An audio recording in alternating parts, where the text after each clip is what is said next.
Assalamualaikum warahmatullahi wabarakatuh. Halo semuanya. Kembali lagi bersama saya Yola Nirwana di podcast BEM Polbang Medan. Nah, di episode kali ini kita akan membahas mengenai event yang baru-baru ini dilakukan di kampus kita, yaitu Cikarsivitas dan juga Merdeka Festival.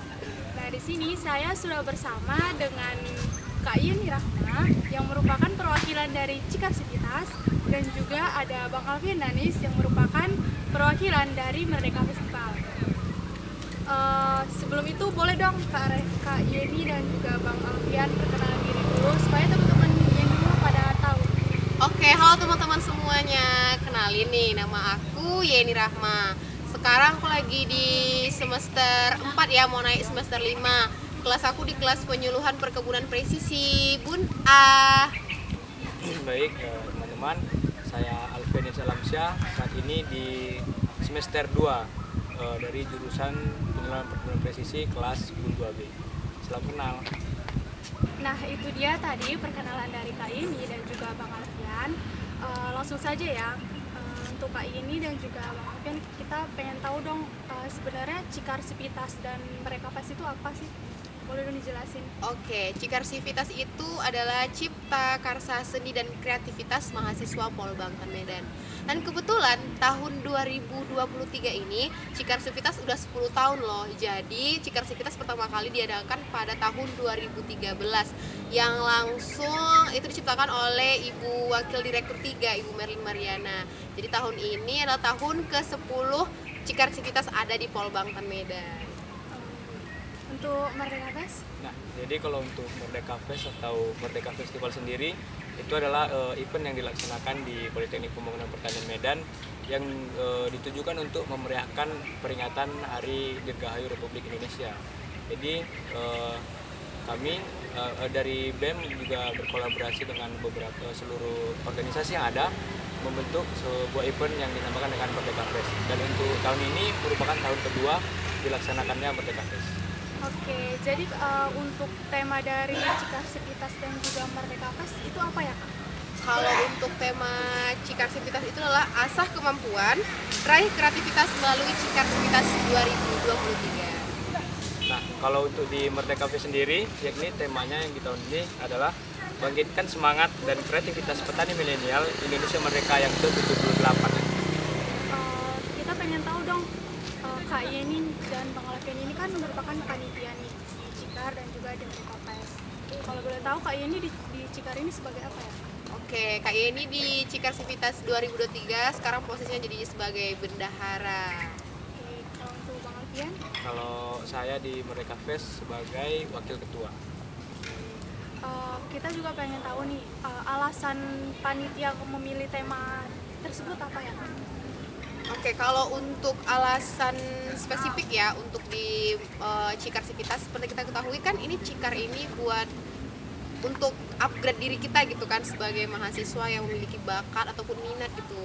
Jadi tujuannya itu sama gitu dari cipta karya seni dan kreativitas itu sendiri.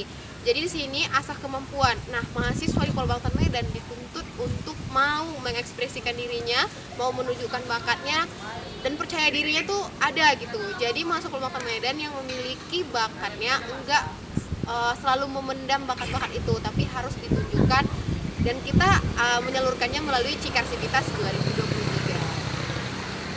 Nah, kalau untuk di Merdeka Fest sendiri, kenapa panitia mengambil tema bangkitkan semangat dan kreativitas petani milenial Indonesia Merdeka yang ke-78 itu? Dikarenakan kegiatan ini ditujukan untuk kita memaknai kemerdekaan Republik Indonesia. Berhubung Politeknik Pembangunan Pertanian Medan adalah suatu institusi yang melahirkan petani-petani milenial, maka kami mengangkat tema tersebut. Jadi di event ini tidak hanya untuk membangkitkan semangat, tapi juga kita bagaimana mahasiswa mampu berkreativitas, karena ada beberapa cabang lomba itu yang ditujukan untuk menampilkan atau menunjukkan kreativitas mahasiswanya. Itu tadi teman-teman, kita udah tahu alasan mengapa panitia memilih tema tersebut. Nah, kita juga pengen tahu dong Kak, apa sih tujuan dilaksanakannya kegiatan Cikarsivitas dan juga Merdeka Festival ini? Oke, dari tujuannya ya, banyak sebenarnya tujuannya, dan itu untuk membangun mahasiswa Polbangtan Medan. Nah, ada 4 tujuan sih yang lebih spesifik gitu ya, yang panitia tahun ini rancang untuk mahasiswa Polbangtan Medan. Yang pertama itu untuk membangun relasi antara mahasiswa Polbangtan Medan.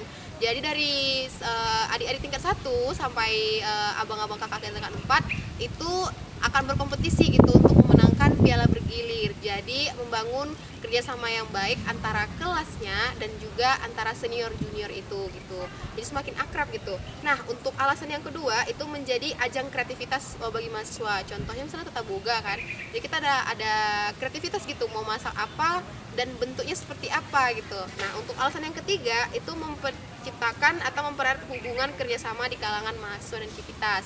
Karena kebetulan Cikar Civitas itu di bawah akademik sendiri gitu, jadi kita sebagai mahasiswa nanti akan dilirik gitu oleh akademika Polbangtan Medan. Yang bakat kita itu nanti ada, bakal diserukan lagi, mungkin tingkat nasional ataupun nanti tingkat-tingkat mana aja gitu yang akan diwadahi oleh akademik. Dan keempat yang terakhir tuh mendapatkan generasi yang memiliki bakat terbaik di bidang ilmu pengetahuan, kesenian, dan olahraga.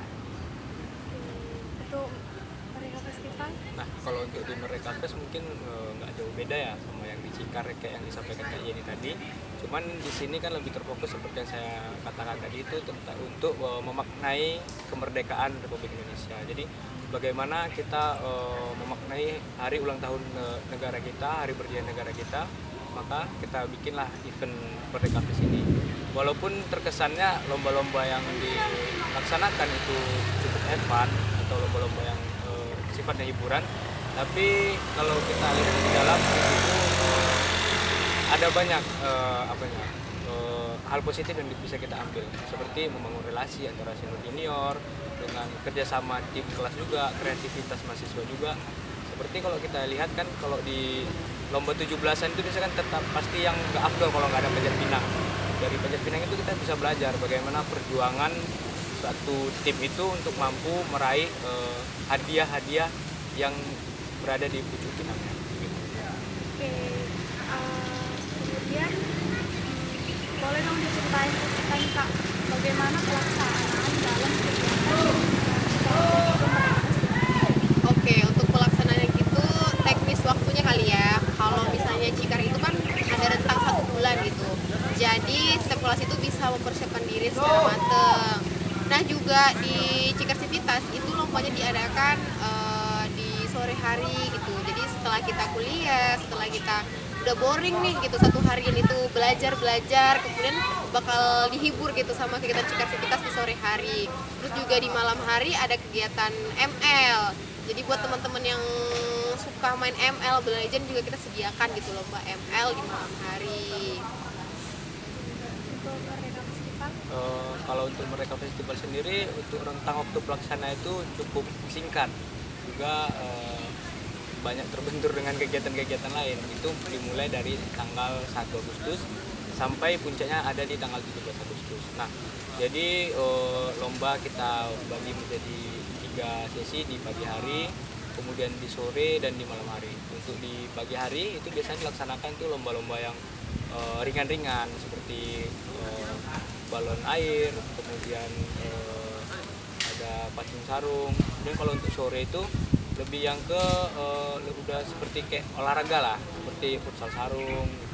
Nah, di malam harinya kita ada melaksanakan lomba Mobile Legends sama seperti Cikar, cuman divariasikan. Kalau untuk di Merdeka Fest bagi tim yang kalah mereka wajib menyanyikan lagu wajib, lagu kebangsaan Indonesia. Terus ada juga lomba tenis meja yang divariasikan tuh pemainnya harus menggunakan sarung. Jadi mereka harus pakai topeng dari sarung kayak ninja gitu. Nah, ada juga lomba catur di malamnya. Nah, jadi kalau di catur ini peraturannya bagi setiap yang kalah, yang pionnya dimakan oleh lawan itu, maka di mukanya dicoret kopi gitu. Oke, berarti kayak lebih have fun orang ini ya dibanding Cikar ya. Iya. Karena kita kan lebih ngambil ke have fun-nya gitu. Karena 17-an ya. Berarti semangat 17-an di Polbangtan Medan itu ternyata sangat membara seperti bendera merah putih kita. Seperti yang kita tahu nih ya Kak, kalau dalam setiap kegiatan itu pasti ada kendala gitu yang dihadapi dalam pelaksanaan kegiatan tersebut. Nah, kalau untuk di Cikar dan juga Merdeka Fest, apakah ada kendala yang dihadapi oleh panitia dalam pelaksanaan? Oke, untuk setiap kegiatan itu pasti ada ya teman-teman.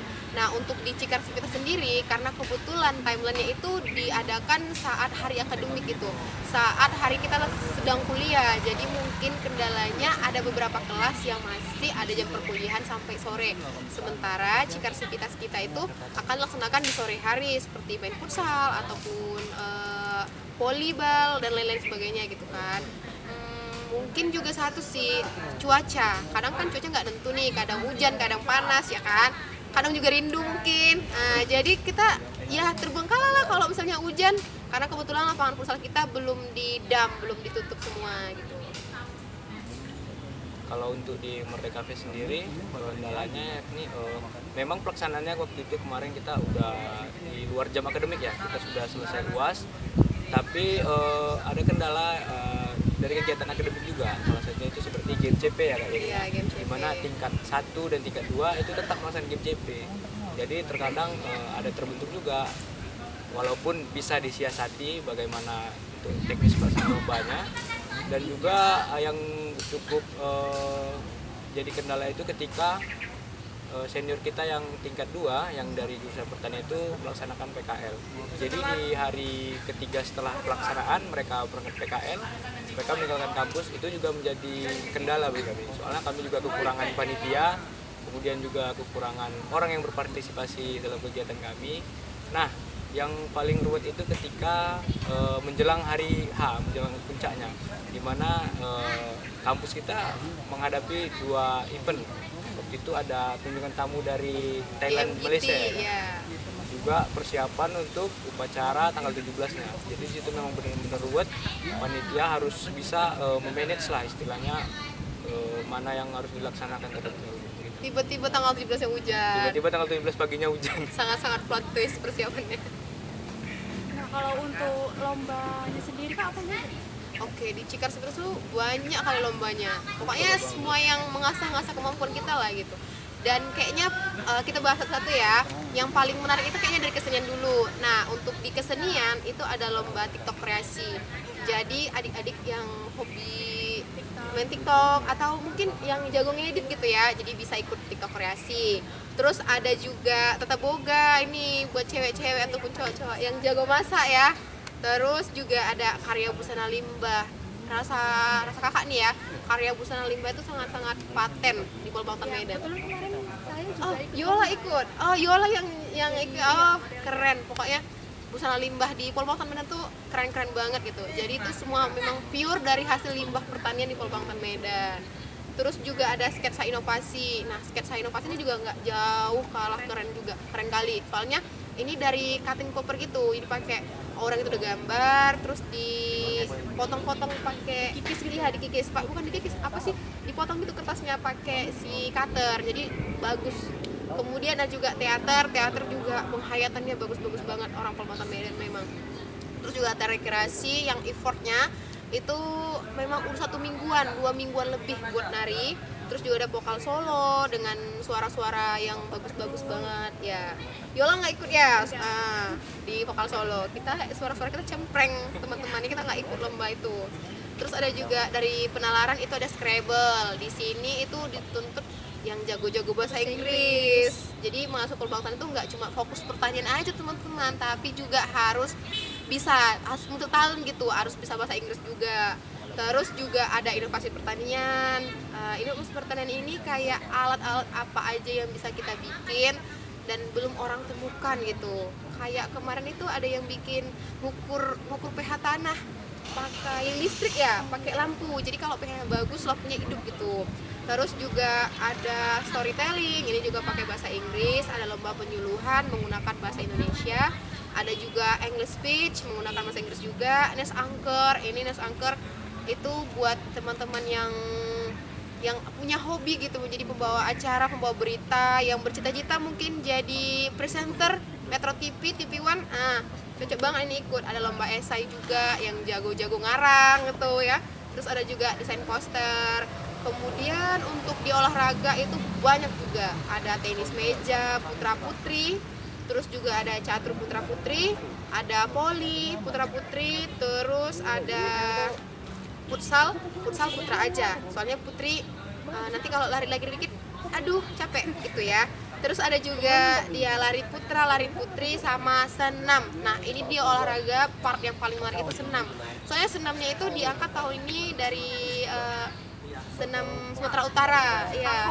Ahoy, iya Ahoy, khas Sumatera Utara yang dikreasikan gitu oleh Mas Upul Bangka Medan. Pokoknya keren-keren kali ya kan. Betul sekali. Nah, kalau untuk mereka sendiri, Nah, kalau untuk mereka sendiri itu lebih banyak yang have fun ya, apanya perlombaan-perlombaannya. Antara itu ada balon voli air. Nah, jadi balon voli air ini permainannya itu satu tim terdiri 4 orang memegang sarung, tiap sarung, dan media bola yang biasa dipakai di bola voli itu Kak kita ganti pakai balon air. Jadi setiap tim yang tidak berhasil menangkap atau jatuh bola itu pecah itu akan kalah poin di tim lawan. Jadi lomba ini dimainkan oleh tim putra dan tim putri. Kemudian ada futsal sarung untuk putra dan futsal joget untuk putri. Jadi pelaksanaannya seperti futsal biasa, tapi di futsal sarung laki-laki itu wajib memakai sarung yang sampai batas mata kaki. Kemudian kalau di putri futsal joget, di mana ketika musik dihidupkan bola tidak boleh sentuh Kak. Jadi harus joget dulu. Oke, berarti have fun banget ya ada musiknya. Jadi ada musik dangdutnya juga di lapangan.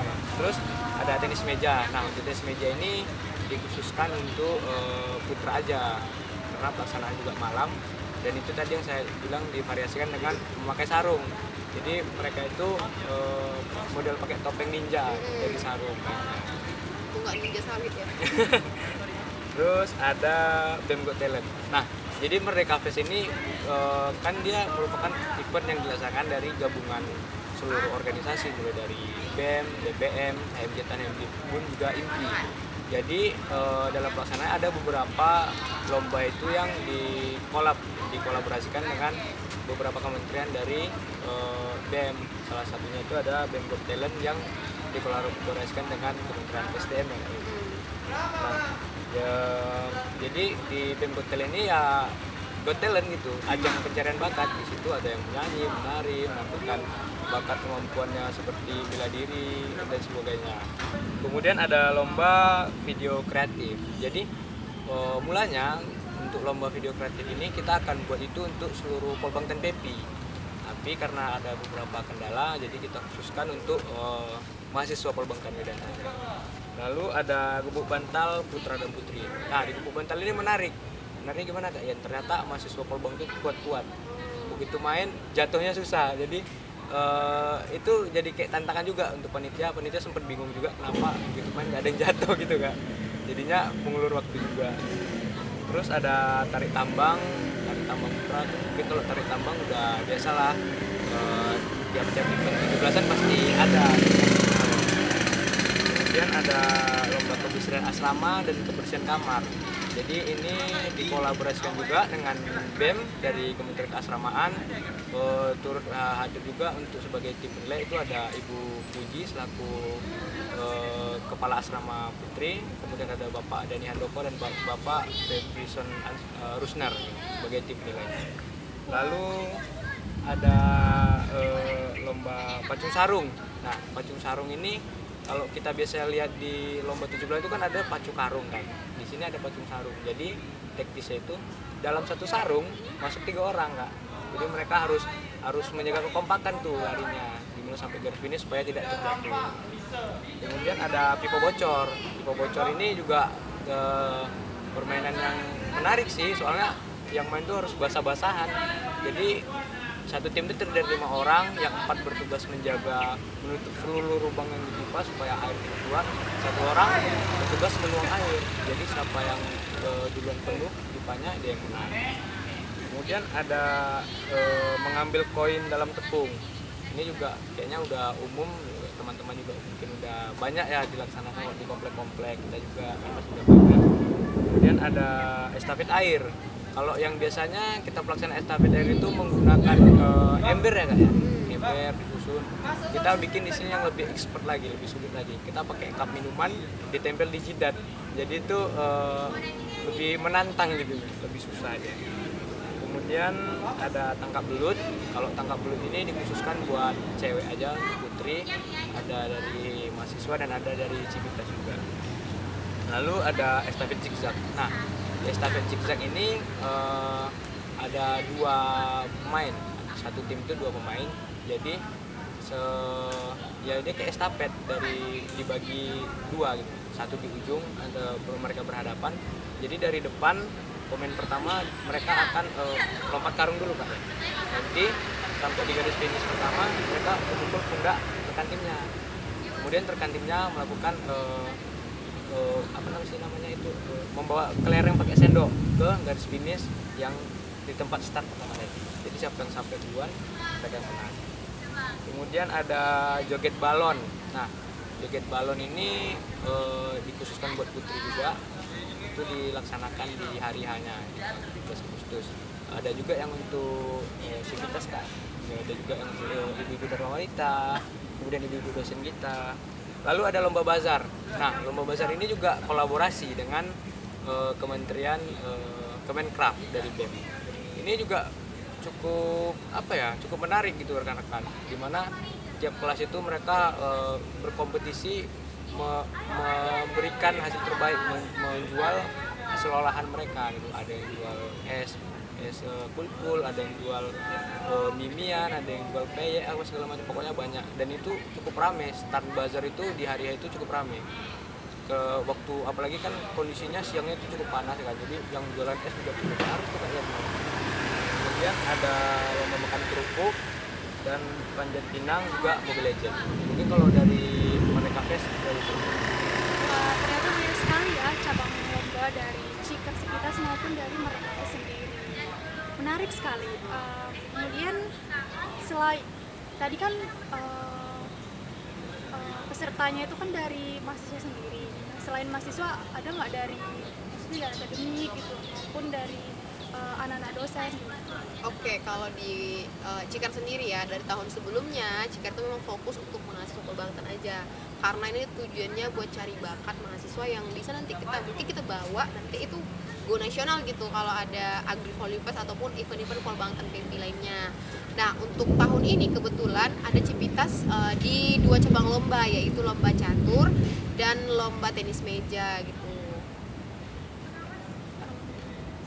Kalau untuk di Merdeka Fest, jadi kan kalau Merdeka Fest ini kan dia lebih ke untuk memeriahkan hari kemerdekaan. Jadi kita nggak membatasi, walaupun beberapa lomba kita batasi hanya untuk mahasiswa, cuman pada keseluruhan itu ya seluruhnya mahasiswa, Civitas Akademika juga, anak-anak dosen, juga ibu-ibu Dharma Wanita itu ikut serta dalam kegiatan lomba. Jadi ya mereka juga antusias gitu dalam mengikuti lombanya. Untuk ini antusias mahasiswa gitu maupun Civitas Akademika terhadap kegiatan. Kalau untuk Cikar sendiri ya pasti antusias lah ya kan, apalagi kalau misalnya nih ada satu kelas yang nggak ikut lomba itu pasti udah didenda kan. Memang dari aturannya emang udah gitu. Jadi pasti mahasiswa Polbangtan Medan apalagi yang punya bakat pasti mau berkontribusi dan sangat-sangat mau. Kalau dari Merdeka Fest juga seperti itu sih Kak. Kalau untuk antusias itu juga tinggi. Karena itu tadi ada penerapan denda juga untuk bagi kelas yang tidak mengikuti cabang lomba. Kemudian antusias tinggi ini juga karena euforianya dapat gitu loh, euforia RI. Karena juga dari Civitas Akademika juga ikut kan, seperti Bapak Serbusan Rusnar, dia ikut di cabang lomba catur. Ada juga Bapak Abdo Dohar, Kepala Asrama Putra yang ikuti cabang lomba tenis meja. Di BEM Talent juga kemarin ada beberapa dosen yang mencoba untuk ikut mendaftarkan diri, cuman karena ada beberapa kendala mereka tidak hadir, seperti Ibu Mary dan Ibu Merlin, Ibu Wakil Tiga kita. Jadi kalau untuk antusias itu ya tinggi, apalagi kan kalau Merdeka Fest ini kayak lebih banyak ketawanya gitu, lomba itu lebih banyak ketawanya, lebih banyak seru-seruannya gitu. Pasti mahasiswa pun begitu kita umumin kegiatan sekian, kita pada kumpul siap datang gitu. Yang terakhir nih Kak, dari Kak Yeni sendiri, apa harapannya untuk pelaksanaan kegiatan Oke, kalau untuk harapan Cikar Civitas tahun depan, semoga Cikar Civitas itu lebih maju lagi gitu. Jadi lomba-lombanya mah banyak lagi daripada tahun ini. Terus juga mungkin antusias adik-adik Camaba yang bakal datang ini bakalan lebih keren lagi sih mungkin dibanding kita harapannya gitu. Terus juga waktu pembagian waktunya kalau bisa memang khusus event itu kayak di akhir-akhir tahun gitu ya. Hari ini Iya, hari libur kalau bisa gitu. Terus juga di event itu harapannya kalau bisa untuk panitia sih lebih tepatnya itu harus kontribusi semua gitu. Jangan cuma satu orang yang memikul beban dan semua beban.